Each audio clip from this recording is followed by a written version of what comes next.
Nah, saya menyajikan 3 hal tips penting yang bisa Anda gunakan agar Anda sukses dalam wawancara sebagai calon dosen atau calon pengajar.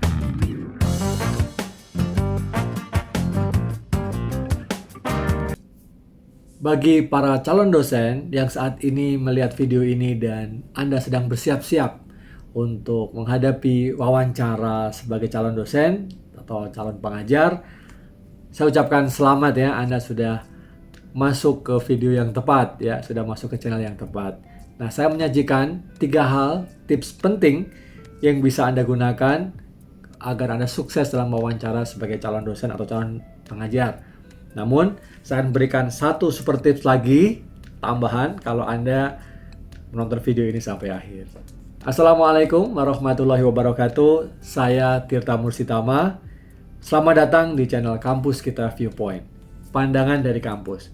Isinya karir dosen, tips, inspirasi dosen. Di sini saya tidak bermaksud menggurui, saya hanya berbagi. Kembali kepada pertanyaan awal di depan tadi tentang apa sih sebenarnya tips wawancara sebagai calon dosen. Teman-teman semua, pada dasarnya wawancara apapun itu mirip-mirip deh ya, nggak terlalu jauh berbeda. Wawancara calon dosen atau calon pengajar juga sama halnya sebagai calon pekerja kan, gitu. Kalau Anda pernah diwawancarai untuk kegiatan yang lain atau acara yang lain mungkin ya, nah sebenarnya sama saja gitu ya. Baik, hal yang perlu saya sampaikan, yang pertama adalah hal yang penting sebagai dosen atau pengajar adalah philosophy of education. Berat banget kayaknya ya, Prof ya. Kok pertanyaannya seperti itu? Hal yang sifatnya filosofis. Enggak, simpelnya gini. Jadi kalau kita mau menjadi dosen, menjadi pengajar, dan lebih lagi sebenarnya menjadi pendidik, kita harus meyakini apa sih sebenarnya hal filosofis yang mendasar yang kita percayai, kita yakini tentang pendidikan itu. Di situ ada beberapa hal. Yang pertama adalah philosophy of teaching-nya. Ya.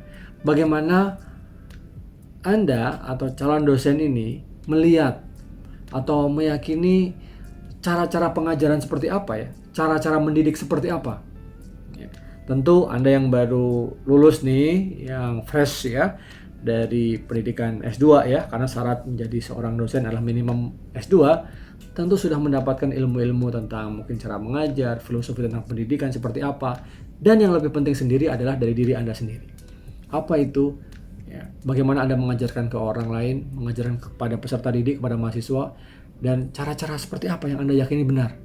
Karena masing-masing punya cara-cara tersendiri. Di sini perlu Anda mencari ya otentisitas dari Anda cara mengajarnya. Oh kan biasa Prof pengajar lecturing ya, kayak saya mengajar share materi ataukah di papan tulis atau whiteboard ya, atau kemudian melalui aplikasi dan lain-lain, kan biasa. Kemudian mahasiswa bertanya, ya itu kan yang standar gitu. Nah, bagaimana Anda menyampaikan hal itu kepada pewawancara gitu ya, dan bagaimana jawaban Anda itu tidak hanya by textbook gitu ya, tidak hanya play by the book ya. Oh itu yang saya pelajari cara mengajar seperti ini, ya, Anda sampaikan. Siapa tahu Anda punya hal yang lain. Nah, kemudian ada philosophy of research-nya. Di sini artinya Anda tidak hanya sekadar mengajar saja, ya, tidak hanya membagikan ilmu Anda, ya, tetapi juga Anda perlu melakukan ya penelitian-penelitian yang nanti itu penting sekali untuk peningkatan jenjang karir Anda sebagai dosen atau juga dalam ilmu pengetahuan gitu. Nah, ini menjadi hal yang penting. Hal berikutnya dalam philosophy of education itu menurut saya juga adalah terkait dengan passion Anda. Jadi philosophy of teaching-nya apa, philosophy of research-nya apa, kemudian di situ Anda menyampaikan passion Anda apa sebenarnya dalam dunia pendidikan. Ya. Banyak hal, ada orang yang mengatakan ingin berbagi, ingin memberikan manfaat kepada orang yang lain ya. Saya dengan tulus, ikhlas, sharing gitu ya. Oh, saya ingin ini menjadi amal saya dan lain-lain ya. Memberikan pahala nanti di akhirat misalnya. Banyak sekali hal yang bisa menjadi alasan. Terserah kepada Anda. Temukan alasan itu. Karena wawancara akan mengejar Anda ke situ, gitu ya. Nah, selain itu juga terkait dengan bagaimana Anda berbagi kepada masyarakat. ya. Selain teaching, research juga ada pengabdian masyarakat ya, pengembangan kepada masyarakat atau community services. Nah, itu Anda harus pikirkan, Anda bisa sampaikan. Nah, hal besar yang kedua adalah terkait dengan kontribusi. Pasti Anda akan ditanya, oke, Anda seorang sarjana bidang ilmu ini ya, kemudian magister bidang ilmu ini, bahkan kalau doktor bidang ilmu ini, tadi akan ditanyakan kontribusi apa yang Anda bisa berikan. Pertama, kepada pengembangan ilmu pengetahuan. Nah, tentu jawabannya minimum dari ijazah terakhir ya, S2 Anda, tesis Anda, S3 Anda, disertasi Anda bisa sampaikan, saya itu mau berkontribusi di bidang ini yang saya teliti di tesis ataupun di disertasi saya. Minimum itu. Dan diharapkan kemudian pengajarannya di topik-topik atau di bidang atau di rumpun atau bahkan di subrumpun itu. Nah, kemudian pasti juga akan ditanyakan kontribusi kepada institusi. Nah, siapin. Rekan-rekan harus belajar institusi yang saya apply ini institusi apa gitu ya. Ini kedosenan mungkin apakah ini di kampus tertentu, apakah ini adalah suatu formasi di Kemendikbud yang mungkin Anda siap ditempatkan di mana saja. Misalnya ya, Anda harus sampaikan. Pelajari institusi dan program studi yang Anda apply ya untuk posisi calon dosen ini. Jadi Anda ngerjain PR Anda juga gitu. Lihat di sini kekuatannya apa ya, kalau mungkin ada kekurangannya apa. Nah, di kekurangannya itu yang menurut Anda bisa bilang, saya bisa kontribusi di bagian ini. Pengembangan secara institusional, baik di program studi kah, mungkin di fakultas kah, ya, atau bahkan di level universitas. Nah, ini menunjukkan bahwa Anda itu punya visi. Ya, visi tentang pendidikan itu sendiri dan juga pengembangan kampus Anda dan ilmu pengetahuan. Nah, dalam kontribusi ini jangan lupa juga, pasti ditanya juga, apa kontribusi terhadap diri Anda? Sebagai pendidik, pengajar, dosen, tentu kan punya mimpi ya. Nah, bagaimana Anda akan mengejar mimpi itu? Ya, tidak hanya sekedar pokoknya Prof, saya mau ngajar-ngajar aja, terserah nanti mau naik pangkat apa enggak. No way, saya bilang kalau Anda melihat video ini dan mulai start dengan niat itu, tolong deh ya, refleksi lagi. Benarkah saya memang mau jadi pengajar saja? Tetapkah saya mau jadi dosen? Karena saya berpandangan bahwa seorang pendidik, seorang dosen, pengajar ya, tidak hanya menyampaikan materi, sharing ilmu pengetahuan, pengalaman kita, keterampilan kita, tapi juga lebih dari itu. Kita juga harus menghargai profesi kita sebagai dosen.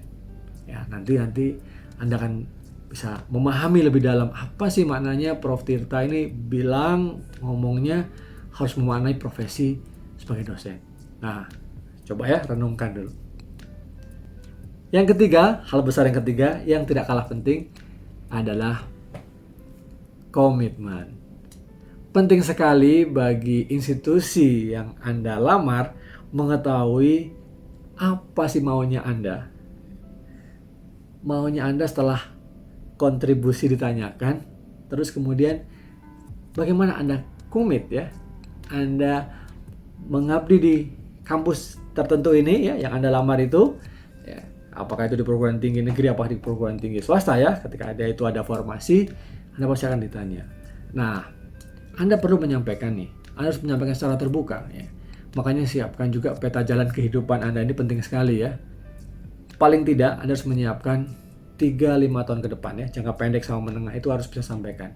Pasti akan ditanya, Anda dalam 3-5 tahun ke depan apa rencana hidup Anda? Nah, kayaknya ini kenapa wawancara calon dosen kok sampai nanyain tentang hidup ya? Itu kan privacy banget, Prof. Bukan begitu ya. Tinggal bagaimana kita melihatnya sebagai sudut pandang yang mana. Sebagai calon employer, pasti dia pengen tahu dong calon employee-nya ini punya rencana-rencana apa di depan. Contoh yang biasa saya sampaikan deh. Misalnya Anda katakanlah Anda bagus ya, prestasinya bagus, kontribusinya Anda bisa sampaikan dengan baik ya, artinya proposal Anda keren deh gitu ya. Terus Anda masuk diterima, terus begitu diterima masuk baru start gitu, setahun 2 tahun Anda udah izin pamit atau izin pergi gitu. Ya sederhananya employer apa nggak dongkol gitu ya. Ya mungkin employer akan bilang ya itu kan hak Anda dan lain sebagainya. Nah tapi ini perlu Anda perhatikan. Sampaikan saja secara terbuka kalau memang Anda punya rencana yang misalnya mau pindah gitu ya, mau bergeser ke kota lain atau seperti apa.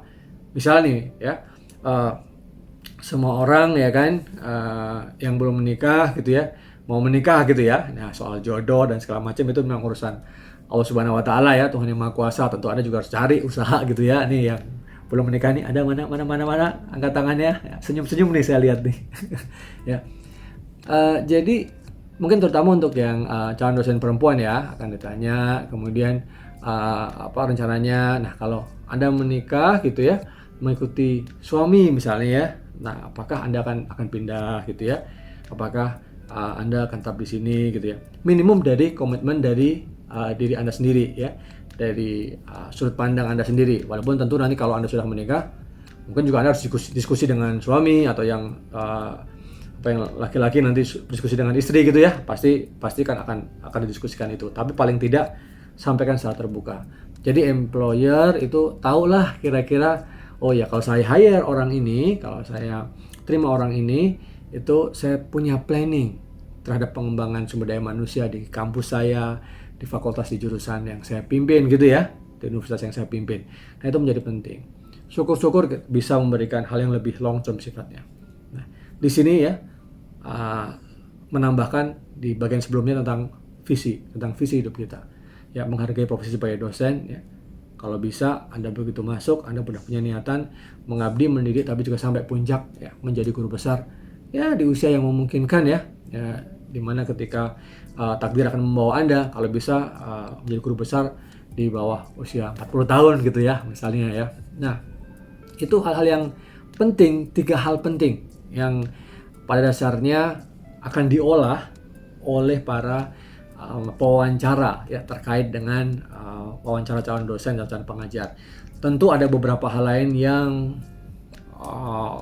variasi ya kan, karena mungkin yang pewawancara itu ada beberapa orang, nah saling mengisi, mungkin juga akan menggali lebih detail lagi terhadap jawaban-jawaban Anda.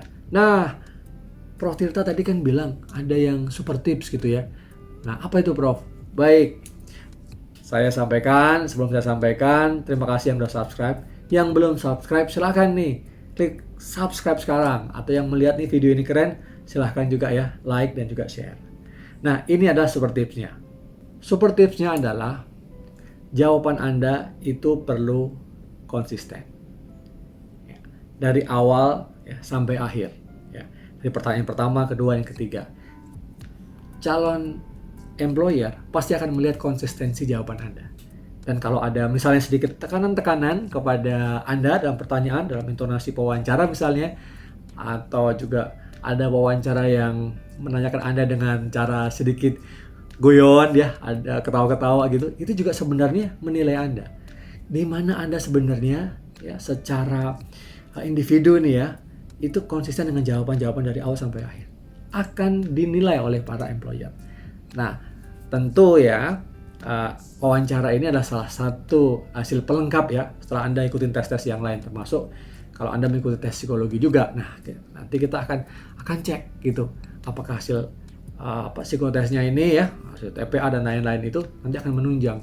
Kalau soal akademik, orang tuh biasanya udah oke lah, apalagi kalau sampai doktor gitu ya, karena kampusnya juga pengen ya, memiliki Anda ya menjadi seorang pengajar di kampus kita gitu ya.